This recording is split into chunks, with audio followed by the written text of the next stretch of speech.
Graça e paz, igreja. Igreja do Senhor. Glória a Deus que você está aqui conosco.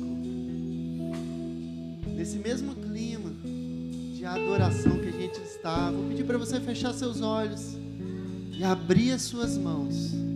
Porque o Deus que a gente adora, Ele quer estar conosco. Que a gente possa, agora nesse momento de adoração, que a gente possa entrar num ambiente de comunhão com Deus mesmo. Que a nossa mente, o nosso coração estejam alinhados com o Senhor Jesus Cristo.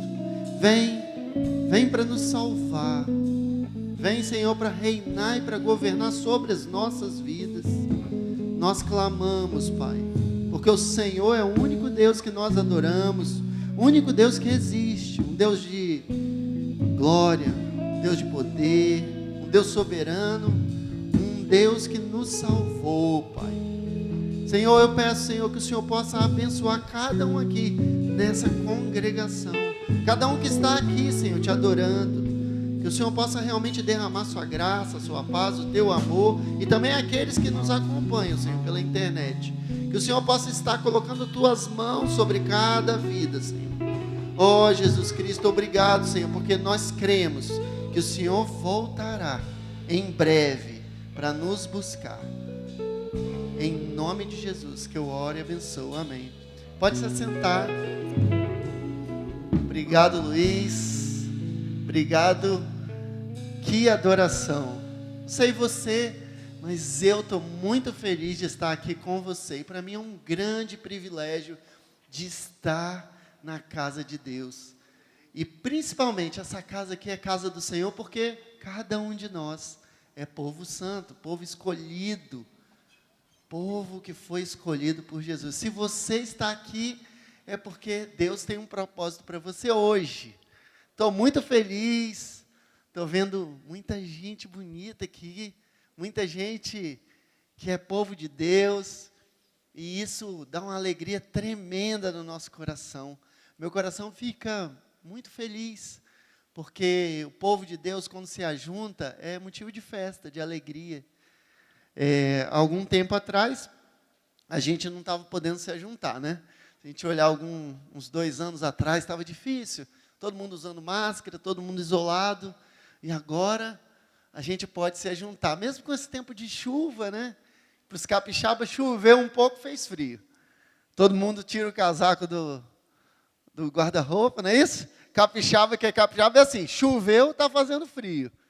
Né? Para o sul mato-grossense, o pastor Eli, ele gosta de chuva. Né? Ele fala, chuva é bênção.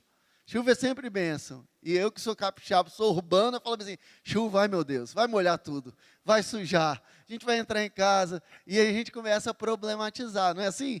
Capixaba tem cheio de mania. Eu sou capixaba mesmo, né? Nasci aqui na cidade de Vitória, fui criado aqui, nunca mudei daqui. E aí, a gente que é mais urbano, eu falo que eu sou um urbanoide, a gente não gosta muito de chuva, a gente acha que a chuva é boa, mas para plantação, né? A chuva é boa para onde o povo está plantando, a chuva é boa para baixar a poeira, né? Que tem muita poeira, às vezes, aqui na cidade, né? Então, a chuva é boa para isso. Mas para a gente que está aqui nessa dinâmica, a chuva não é tão boa assim. A gente pensa assim, mas Deus, Ele é tão soberano que Ele faz tudo para todos. Ou seja, não importa se a pessoa é boa ou ruim, o sol vai nascer. Não importa se a pessoa é pecadora ou se está sendo santificada, né? A chuva vai vir para todo mundo. Deus, Ele é soberano e Ele é gracioso e Ele derrama mesmo os benefícios sobre todas as pessoas. E por que será que Deus faz isso? Né? Então, no dia de hoje, o Senhor me incomodou para falar, desde essa semana, no começo da semana lá, Deus veio falando comigo uma palavra. Ele veio me incomodando sobre uma palavra para trazer para você. E para mim também, porque antes de chegar até você, essa palavra me alcançou. E aí eu queria realmente pedir para você agora, do jeito que você está aí, eu já orei, mas vou pedir para você orar mais uma vez. Essa palavra que eu vou trazer hoje e que o Senhor trouxe ao meu coração é sobre oração. E oração é um tempo de intimidade com Deus. Eu gosto muito de orar. Quem me conhece há mais tempo sabe que eu sou uma pessoa que ama orar. Eu passo tempo orando, ou no meio do povo, ou fora da comunhão, também gosto de orar. Alguns irmãos não deixam eu orar antes da comida, porque senão vai esfriar. Então vou orar com vocês, prometo que será breve a oração. Senhor, nos abençoa aqui, que cada mente, cada coração que está aqui diante do Senhor, seja alcançada pela Tua palavra, Pai. Tua palavra, que é a nossa regra de fé e prática, Senhor, mas não só isso, é palavra de salvação. Ó Jesus Cristo, eu te peço, Senhor, por favor, me usa aqui como instrumento do Senhor e tem misericórdia de mim, Senhor, porque eu não sou digno, Senhor, da Tua palavra, do Teu amor, mas o Senhor tem me escolhido cada irmão e irmã aqui presente, Pai. Obrigado, Senhor, porque o Senhor nos escolheu, o Senhor nos alcançou, o Senhor nos trouxe até aqui, Pai. Transforma a nossa mente numa terra fértil e que a semente que será lançada, Pai, receba a chuva do Senhor, chuva de bênçãos, chuva de graça, chuva de amor, Pai, que possa frutificar para 10, para 100, para 1000, Pai. Que nós possamos ser, Pai, como uma semente frutífera nas mãos do Senhor. Em nome de Jesus que eu oro, agradeço e abençoo. Amém. Que o Senhor possa estar com você, que Ele possa permanecer em sua vida, que isso é o que nós temos de mais precioso, o nosso Deus. E eu acho que a maioria de vocês já deve ter escutado falar de um profeta que se chama Jeremias. Quem conhece esse profeta, Jeremias? Se você conhece, se você já ouviu falar, ou se você já leu algum texto do profeta Jeremias, faz um sinal aí com a sua mão para eu ver que eu não estou falando para gente que nunca leu a Bíblia, que nunca leu ou escutou sobre Jeremias. Jeremias é um profeta conhecido como, muitos falam que ele era um profeta um pouco chorão. Alguém já ouviu falar assim sobre Jeremias, que ele era chorão? Ele tem um livro também, que é atribuído à autoria a Jeremias, que é o livro de Lamentações. E a palavra que Deus trouxe para o meu coração, ela vem desse livro. O profeta Jeremias, o nome dele, eu não sei se você já teve a curiosidade de saber, provavelmente significa o Senhor estabelece, aquele que lança os firmamentos. Jeremias, ele era um profeta, pela característica dele, que a gente pode observar, ele era um cara manso, simpático, terno, ou seja, aquele cara que era carinhoso, amoroso com as pessoas. Mas o Senhor, Ele lhe deu uma tarefa, uma incumbência de proclamar uma mensagem severa e triste. Então, se você ler Jeremias, você vai ver que o livro de Jeremias, ou o livro sobre o profeta Jeremias, o livro que foi escrito, que está registrado, ele é um profeta que falava palavra dura, que apontava um caminho de dureza. Não teve nenhum profeta que falou de forma mais enérgica e mais extensa a respeito de um conflito que existia entre o reino de Deus e a humanidade. Então, esse conflito, que ainda permanece nos dias de hoje, ele foi fortemente apontado pelo profeta Jeremias. Jeremias usou a palavra que chegava até ele, porque Deus usava os profetas justamente para isso, para falar a vontade de Deus ao povo de Deus. Jeremias foi um homem como nós, mas ele foi também usado de forma diferenciada no meio do teu povo e do povo de Deus para falar: olha, existe algo errado aqui. Existe algo errado aqui. Ele apontava esse erro que a gente chama de pecado. A humanidade, ela não errou só. O pecado, né, é errar o alvo, mas não é um erro qualquer. O pecado é uma ofensa contra Deus. E Jeremias, ele falava dos pecados que o povo de Deus cometia contra Deus. Ele apontava essa direção. Ele viveu num tempo de transição entre a Síria e o recém-emergente Império Babilônico. Foram povos que afligiram o povo de Deus de forma terrível. Os caldeus, os babilônicos, foram povos que ofenderam o povo de Deus. Eles foram usados como justiça de Deus sobre o povo. Esse profeta, ele não podia deixar de ficar impressionado com a riqueza e o poder das nações que o rodeavam. Ele viu a invasão dos caldeus e também o domínio dos babilônicos sobre a nação de Israel. Não só sobre a nação de Israel, mas ele viu a destruição do templo de Jerusalém. Ele testemunhou a destruição, a pilhagem, ou seja, não era só uma destruição. Era como um povo que vem, destrói as igrejas e tira tudo que tem e não deixa nada. Rouba, furta, leva embora.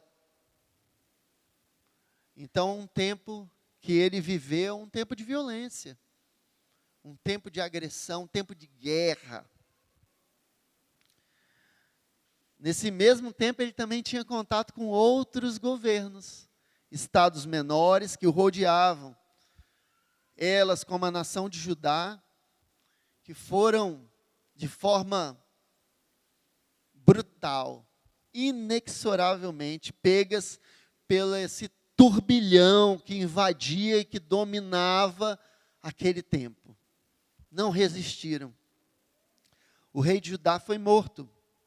Ele testemunhou essa invasão, a destruição do templo, a deportação de muitos amigos e pessoas daquela cidade. Imagina onde você está, se as pessoas perdem a liberdade, se elas são deportadas para outros lugares, para outras cidades. Que coisa terrível. A gente escuta, às vezes, notícias de guerra. Eu, particularmente, acompanho um canal que fala sobre guerra. Então, existem locais no mundo de hoje que estão em guerra. Que há soldados lutando uns contra os outros. E aí não é um treinamento só, é de verdade. O cara está com um fuzil na mão, atirando contra outra pessoa lá. Um outro vem com equipamento eletrônico, um drone, joga sobre um prédio, sobre uma cidade, sobre um hospital. Existem locais, nos dias de hoje, que estão em guerra. Mas, todavia, contudo, Jeremias, principalmente, ele presenciou muito mais do que uma guerra humana. Ele, com os olhos da fé, ele pôde compreender que aquele combate não se dava apenas na esfera humana. Às vezes a gente fala muito sobre isso, né? A guerra espiritual. Ele pôde testemunhar que essa guerra que havia lá, que estava acontecendo, nação contra nação, ela era fundamentalmente espiritual. E eu estou quase chegando onde eu quero chegar com você. Uma guerra espiritual. Eu não sei se você consegue ter os mesmos olhos e a mesma percepção que Jeremias tinha naquele tempo. Que existem guerras que elas acontecem nesse mundo, que você vê conflitos nesse mundo, mas que são estão acontecendo de forma espiritual, que estão para além da realidade material, concreta, está para além da nossa existência.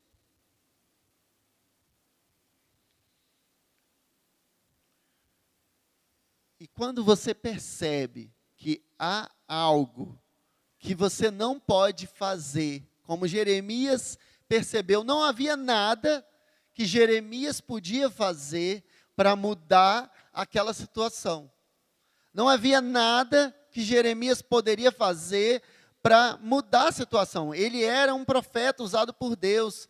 E no começo, estava tudo bem. Ele provavelmente era até abastado e foi acolhido pelo rei.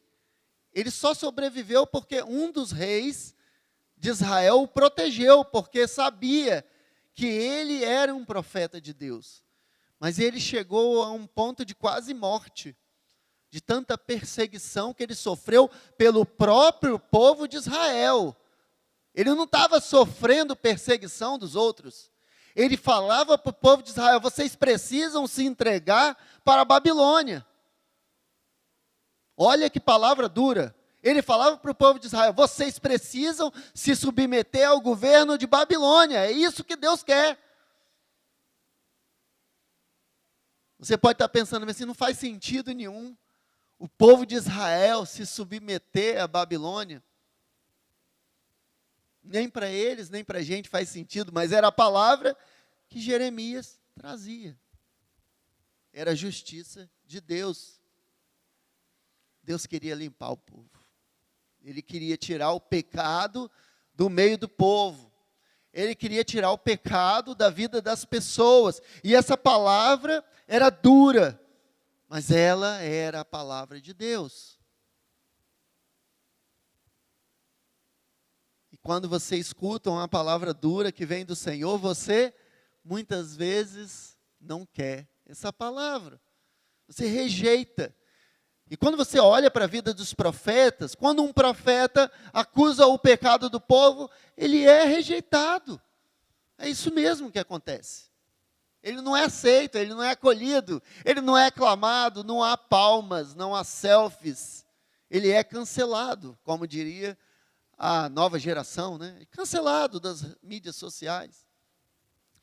Um profeta que aponta o pecado do povo, ele não é aceito pela maioria do povo. Isso é um dos sinais daquele que aponta o pecado do povo. Que realmente ele é perseguido, ele é empurrado para fora. A gente não quer saber de você. Você não é um cara que está falando o que a gente quer ouvir. Você não é uma pessoa que está falando a vontade de Deus. Mas de fato era. Agora que a gente olha para trás, que a gente olha para a história, Jeremias foi um profeta do Senhor, mas aquele povo não reconhecia, não queria aquilo, eles rejeitaram.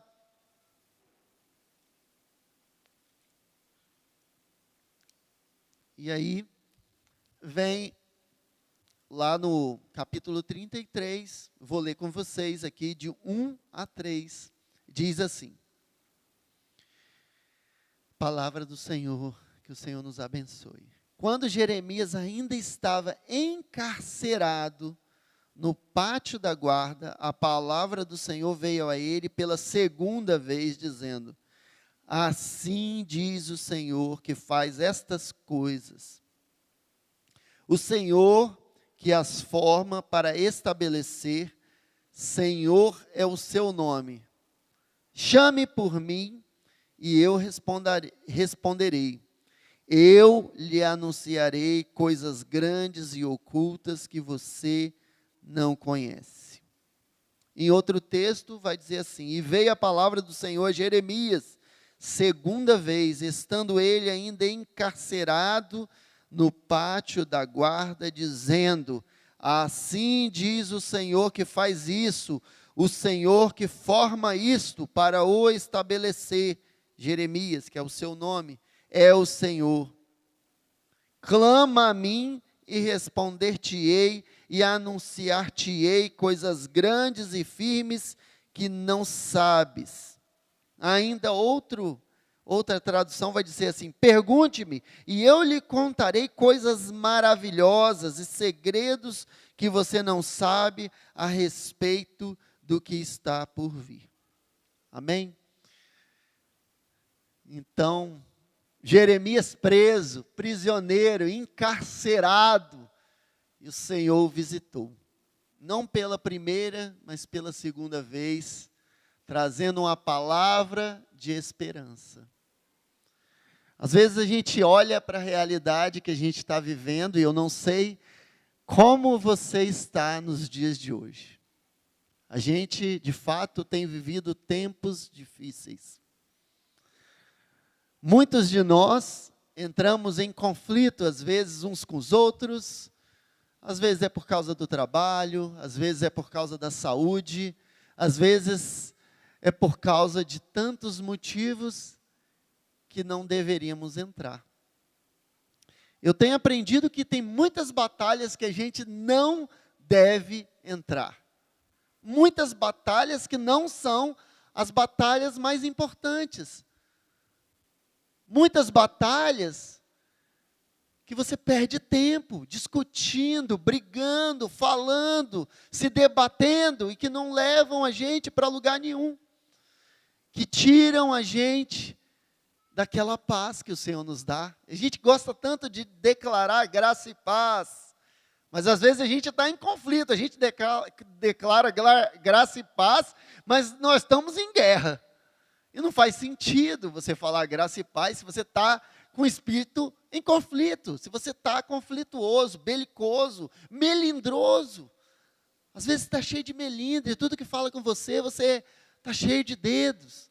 Às vezes qualquer coisa que fala com você já está armado, né, belicoso, disposto a brigar, a lutar. E o Senhor quer que você tenha paz. O Senhor da nossa vida, Ele não é um Senhor que deseja que você esteja em guerra, principalmente com seu irmão. Então, olha para a pessoa que está do seu lado aí e fala: a paz de Cristo, meu irmão e minha irmã. Paz de Cristo é algo tão precioso. É isso. Quando essa palavra vem a Jeremias, ela tem algo que a gente pode extrair. E quando a gente vive em tempos difíceis, que é o tempo que a gente está vivendo, eu considero que a gente está vivendo um tempo difícil. Um tempo conflituoso, um tempo que as pessoas estão se acusando, que as pessoas estão se perseguindo, que as pessoas estão em crise, em conflito. É um começo de século. Se você olhar para os começos de século, e aí os professores de histórias vão poder falar sobre isso. Existem muitos conflitos que se repetem no começo de um século. Às vezes é uma guerra, são as novas descobertas que vão mudar a forma e a cultura que as pessoas vivem, as gerações, né? Eu não sei, quem nasceu no século passado, vai entrar em conflito com os que nasceram nesse século. Isso é natural que aconteça. A cultura é conflituosa, as ideias são conflituosas. São tempos de transformação. E por mais que a gente lute, isso faz parte da história da humanidade. Isso faz parte. Mas será que essa palavra que chegou até Jeremias e que nos alcançou, ela tem ensinamentos para os dias de hoje? É isso que eu queria compartilhar com você. 3 ensinamentos ou 3 ideias e princípios que a gente pode extrair dessa palavra, desse versículo, para que a gente possa ultrapassar, que a gente possa vencer os conflitos que a gente está vivendo. Primeira palavra, né, diz assim, clama a mim. Clamor é gritaria, súplico, protesto, reclamação. Quando a palavra diz clama a mim, existe uma pessoa a quem a gente deve clamar. Quem é essa pessoa? É fácil para a gente, né? Quem é essa pessoa? É o Senhor. Clama a mim. Às vezes você está reclamando com pessoas ao seu lado, você está murmurando, você está falando contra as pessoas e reclamando. E esse esforço que você faz não trará nenhum proveito para você nem para ninguém. Porque a palavra de Deus diz que a gente deve direcionar o nosso clamor para o alto. Então, todas as vezes que você tiver algo para reclamar, transforme a sua reclamação num clamor ao Senhor. É a palavra que alcança Jeremias e que nos alcança.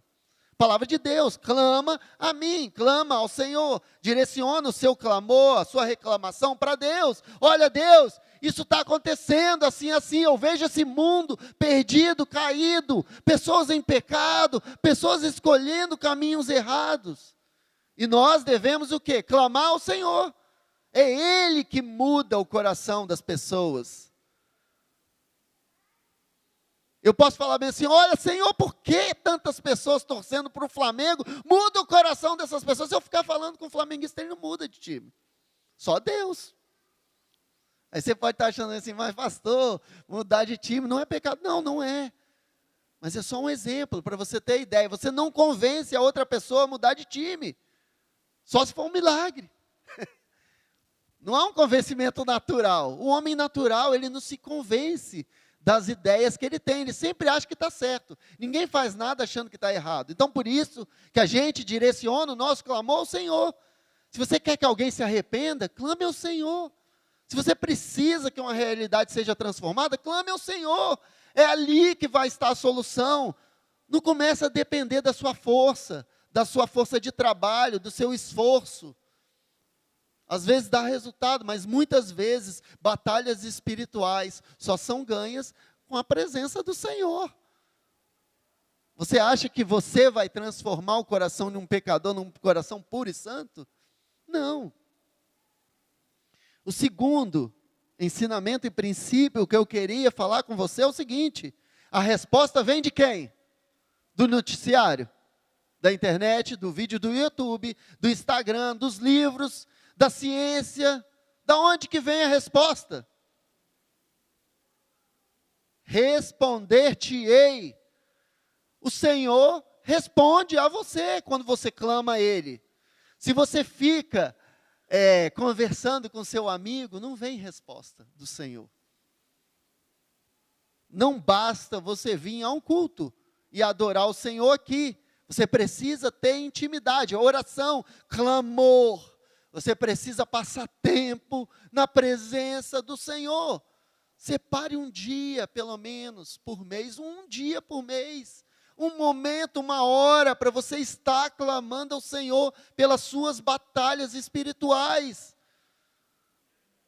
Se você entende que nós estamos vivendo um tempo difícil, quanto tempo você está nessa batalha? O Senhor quer te responder, mas você talvez não esteja procurando Ele. E aí não tem resposta, sem pergunta. Ele quer te anunciar as coisas maravilhosas. Jeremias praticamente foi quase morto por anunciar aquilo que Deus mandava. E ele provavelmente estava pedindo, me mata logo. Deixa eu morrer. Deixa eu morrer. Para que eu vou ficar aqui falando para esse povo pecador? Eles estão quase me matando. Permite que eu vá para o céu. Maranata, vem Senhor. Está difícil. Talvez alguns de nós pensem assim, é mais fácil morrer. Não, o Senhor não quer que você morra. O Senhor quer que você viva, mas você precisa clamar e escutar a voz de Deus. Às vezes você está focado em escutar as coisas daqui. Você está olhando para cá, você está achando que a batalha é só aqui. E a batalha é espiritual. E o terceiro ensinamento que eu quero que você tire desse texto e leve para a sua vida é que o Senhor quer anunciar coisas grandes que você ainda não sabe. Existe algo que você não sabe. Então, se você conversa com um adolescente, você pode dizer para ele que nem tudo está no YouTube, nem tudo está no vídeo. Ele pode falar que ele sabe tudo, mas tem coisa oculta que o Senhor quer anunciar para você. E coisas maravilhosas. Quem de nós não gostaria de saber o futuro? Talvez isso te deixe apavorado, porque você pode saber quando você vai morrer, né? Você fique cheio de temor. Mas quando Deus traz a palavra para você, não é para te trazer temor. É para, na verdade, te acalmar. Principal que Deus quer que você saiba é o seguinte: Ele quer que você tenha comunhão com Ele. Ele não quer atravessador, Ele não quer usar noticiário, Ele quer falar com você. Você quer ser um canal onde você escute a voz de Deus de forma audível? E agora eu vou desafiar você, pedir para a equipe de louvor tocar aqui, e vou desafiar você, se você quer escutar a voz de Deus de forma audível, você se colocar de pé.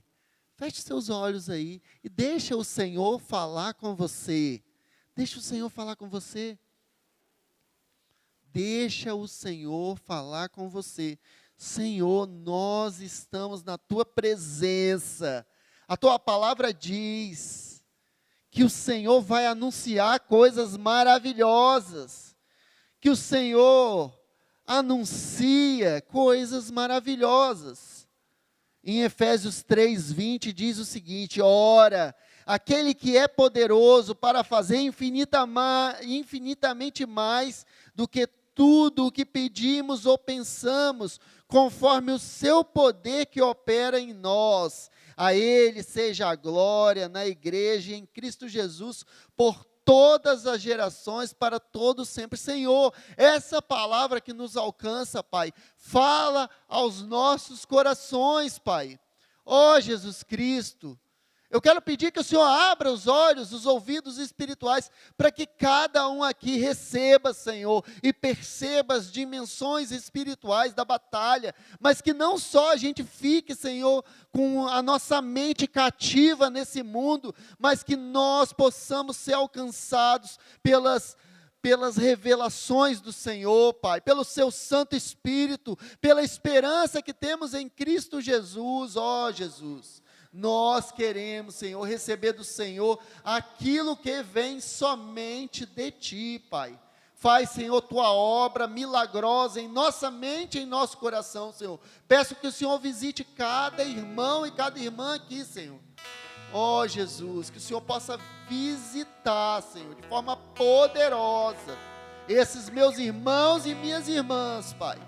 Jesus, que ninguém, Senhor, ninguém deixe, Senhor, de ter o privilégio, que ninguém saia daqui, Senhor, sem ser visitado pelo Espírito Santo do Senhor, sem ser tremendamente, Senhor, visitado, que eles possam ter os olhos espirituais, o coração aberto, Senhor. Sensibiliza o Teu povo, Senhor, para enxergar aquilo que só o Senhor pode mostrar, aquilo que está oculto, Senhor, revela, Senhor, mostra, Senhor, mostra as dimensões espirituais daquilo que o Teu povo tem vivido, Pai, os resultados, Senhor, das batalhas de oração, Pai, mostra, Pai, porque somente o Senhor é capaz de nos revelar coisas maravilhosas.